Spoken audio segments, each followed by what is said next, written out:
எல்லா தமிழ் மக்களுக்கும் என்னுடைய வணக்கம். இன்னைக்கு நம்ம கேரளா சமையல் பார்க்க போகிறது கொடப்புளி வச்சுட்டு எப்படி ரசம் செஞ்செடுக்கலாம் அப்படின்னு தான் பார்க்க போகிறது. 2 டைப்ல நான் இங்கே காமிச்சிருக்கு. ஒன்று வந்துட்டு இந்த மெத்தட். இது வந்துட்டு நம்ம வேக வைக்காம தண்ணிக்குள்ளதான் எல்லாமே கலந்தெடுத்திருக்கு, மிக்ஸ் பண்ணி எடுத்திருக்கு. ரொம்ப ஹெல்த்தியாக இருக்கு, அதே மாதிரி டேஸ்டியுமா இருக்கு.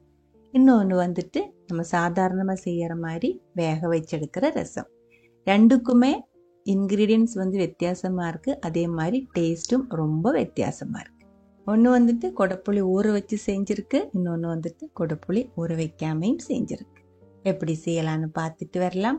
முதல்ல வேக வைக்காம செய்யற ரசம் எப்படி பண்ணலாம் தான் பார்க்க போகிறது. 1 லிட்டர் அளவுக்கு கொதிக்க விட்டு ஆற விட்ட தண்ணி நமக்கு தேவைப்படுது. பச்சை தண்ணி ஊற்றக்கூடாது, ரசம் வந்து சீக்கிரம் கெட்டு போயிடும். தண்ணி நல்லா ஆறட்டும்.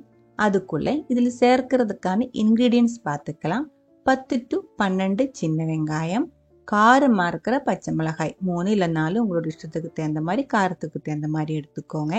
1 இன்ச்சு சைஸுக்கு இஞ்சி, கொஞ்சமாக கருவேப்பிலை, ஒரு பெரிய சைஸ் பூண்டு. பூண்டு இதுவே போதும், இதோட ரொம்ப அதிகமாக சேர்க்க வேண்டியதில்லை. அடுத்தது கொடப்புளி. பெரிய பீஸாக இருந்தால் 2 இல்லை 3 போதும், ரொம்ப சின்ன பீஸாக இருந்தால் ஒரு 4-5 கொடப்புளி எடுத்துக்கோங்க. இன்னொரு விஷயம், நம்ம இதுக்குள்ள ரசத்துக்கு சேர்க்கிற 3 மெயினாக இருக்கிற இன்க்ரீடியன்ஸும் சேர்க்கறது இல்லை. ஒன்று வந்துட்டு மிளகு, பெப்பர், இன்னொன்று வந்துட்டு பெருங்காயம், இன்னொன்று வந்துட்டு கொத்தமல்லி இலை. இது 3மே நம்ம இந்த ரசத்தில் சேர்க்கறது இல்லை. இப்போ எடுத்து வச்சிருக்கிற இந்த இன்க்ரீடியன்ஸில் சின்ன வெங்காயம், பூண்டு, இஞ்சி இது 3மே இடிச்சு எடுத்துக்கோங்க. பச்சை மிளகாய், கருவேப்பிலை 2மே சின்ன பீஸாக கட் பண்ணி எடுத்துக்கோங்க. கொடப்புளி ஊற வைக்க வேண்டியதில்லை, நல்ல ஒரு டைம் கழுகானதுக்கு அப்புறம் பெரிய பீஸாக சின்ன சின்ன பீஸாக கையிலே நறுக்கி எடுத்துக்கோங்க. எல்லாமே ரெடியாக இருக்குது. இப்போ இதை நம்ம மிக்ஸ் பண்ணிடலாம். கொதிச்சதுக்கு அப்புறம் மாற்றி வச்ச தண்ணி நல்லா ஆறி இருக்கு, அதுக்கப்புறம் நம்ம இது மிக்ஸ் பண்ணிடலாம். ஒரு பவுலுக்குள்ளே எல்லா இன்க்ரீடியன்ஸும் சேர்த்துக்கோங்க. சின்ன வெங்காயம், பச்சை மிளகாய், இஞ்சி, பூண்டு, கருவேப்பிலை, அப்புறமா வந்துட்டு கொடப்புளி. இது நீங்கள் சேர்க்கும்போது காரம் உங்களுக்கு எவ்வளோ வேணுமோ அதுக்கு தகுந்த மாதிரி பச்சை மிளகாய் சேர்க்கணும். நம்ம இதுக்குள்ளே காரத்துக்காக பெப்பர் அந்த மாதிரி எதுவுமே சேர்க்கறது இல்லை, அதெல்லாம் பார்த்து பண்ணிக்கோங்க. தேவையான அளவுக்கு உப்பு சேர்த்துருக்கு. 1 டேபிள் ஸ்பூன் அளவுக்கு உப்பு சேர்த்ததுக்கு அப்புறம் ஆற விட்ட தண்ணி, நல்லா ஆறினதுக்கு அப்புறம் தான் தண்ணி ஊற்றணும், சூடோடே ஊற்றக்கூடாது.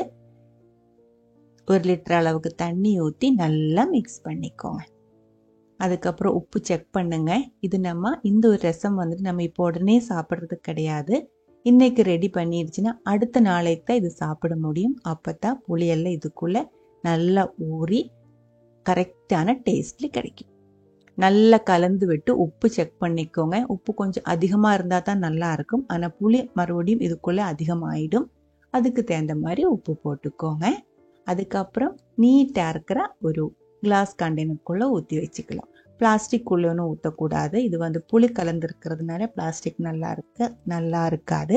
இன்னொரு விஷயம், நம்ம மிக்ஸ் பண்ணுறதுக்கு எடுக்கிற பவுல், கரண்டி, ஊற்றுறதுக்கு எடுக்கிற இந்த ஒரு ஜார், இது எல்லாமே ட்ரையாக இருக்குது, ரொம்ப நீட்டாக இருக்குது. அதே மாதிரி பச்சை தண்ணி படாமல் தான் இருக்குது. அப்படின்னா நமக்கு இது 1 வாரம் வரைக்கும் கெடாமல் வைக்க முடியும்.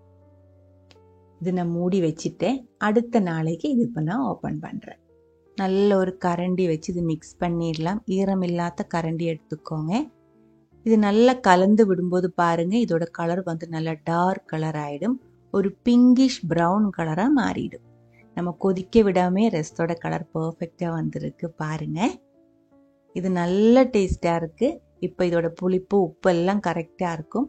புளி கொஞ்சம் அதிகமாக இருக்கும், உப்பு கம்மியாக இருக்குது அப்படின்னா அதுக்கு தகுந்த மாதிரி இப்போ நீங்கள் உப்பு போட்டு மிக்ஸ் பண்ணி எடுத்துக்கலாம். இது நம்ம ரசம் ஊற்றி சாப்பிட்ற மாதிரியே சாதம் கூட ஊற்றி சாப்பிட்டுக்கலாம். கிளாஸுக்குள்ளே ஊற்றி குடிக்கணும் அப்படின்னா அந்த மாதிரியும் குடிச்சிக்கலாம். ரொம்ப ஹெல்த்தியாக இருக்குது. ஃப்ரிட்ஜுக்குள்ளே வைக்காம 1 வாரம் வரைக்கும் எல்லாம் கெடாமல் இருக்கும். அடுத்தது நம்ம பார்க்க போகிறது கொடப்புளி வச்சுட்டு செய்கிற கொதிக்க விட்டு எடுக்கிற ரசம். அதுக்காக 4-5 சின்ன பீஸ் கொடப்புளி ஊற வச்சிருக்கு. பெருசாக இருந்தால் 3 பெரிய பீஸ் கொடப்புளி எடுத்துக்கோங்க. நல்லா கழுகினதுக்கு அப்புறம் நம்ம இது ஊற விட்டுக்கலாம். 1/2 கப்பு தண்ணி ஊற்றி ஊற விட்டுருக்கு. இதில் சேர்க்கிறதுக்கான இன்க்ரீடியன்ஸ் 4 to 5 பூண்டு, 10 சின்ன வெங்காயம், 3 காரமாக இருக்கிற பச்சை மிளகாய். சின்ன வெங்காயம் பூண்டு நல்லா இடித்து எடுத்துக்கோங்க. பச்சை மிளகாய் வந்து சின்ன பீஸாக கட் பண்ணி எடுத்துருக்கு. புளி நல்லா ஊறினதுக்கு அப்புறம் ரசம் செய்ய ஆரம்பிச்சுக்கலாம். மண்சட்டி தான் எடுத்துருக்கு. கொஞ்சம் தேங்காய் எண்ணெய் ஊற்றிருக்கு.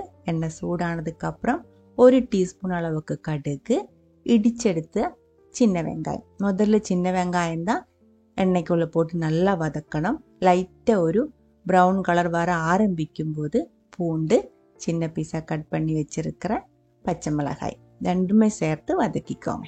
லோ ஃப்ளேமில் தான் வதக்கணும். பூண்டு போட்டதுக்கப்புறம் ரொம்ப நேரம் வதக்கக்கூடாது, அதோட மனம் மாறிடும். போதும். இதுக்குள்ளே 1/4 டீஸ்பூன் அளவுக்கு மஞ்சள்தூள், 1/2 டீஸ்பூன் அளவுக்கு தனியா பவுடர், 1 டீஸ்பூன் ஃபுல்லாகவே பெப்பர் பவுடர் மிளகாய்த்தூள், 1/2 டீஸ்பூன்லேருந்து 3/4 டீஸ்பூன் வரைக்கும் ரெட் சில்லி பவுடர். 10 செகண்ட் வதக்கிக்கோங்க. ரொம்ப நேரம் வதக்கி கருகி போகக்கூடாது. அதுக்கப்புறம் தண்ணி ஊற்றியிருக்கு. பச்சை தண்ணி தான் 1 லிட்டர் அளவுக்கு ஊற்றியிருக்கு. நம்ம ஊற வச்சிருக்கிற கொடைப்புளி, தண்ணி வேண்டியதில்லை, கொடைப்புளி மட்டும் இதுக்குள்ளே சேர்த்துருக்கு. இப்போ சேர்த்துருக்கிறது ஒரு பெரிய பீஸ் பெருங்காயம் தான். பெருங்காயத்தூள் தான் சேர்க்குறேன் அப்படின்னா கொதித்து லாஸ்ட்டாக சேர்த்தா போதும். தேவையான அளவுக்கு உப்பு, ஃப்ரெஷ்ஷாக இருக்கிற மணமாக இருக்கிற கருவேப்பிலை தாராளமாக சேர்த்து நல்லா கலந்து விட்டதுக்கு அப்புறம் கொதிக்க விட்டுக்கோங்க. இந்த ரசம் கொஞ்சம் நேரம் கொதிக்க விடணும். கொடைப்புளி அறுக்கிறதுனால புளி சீக்கிரம் ஊறாது.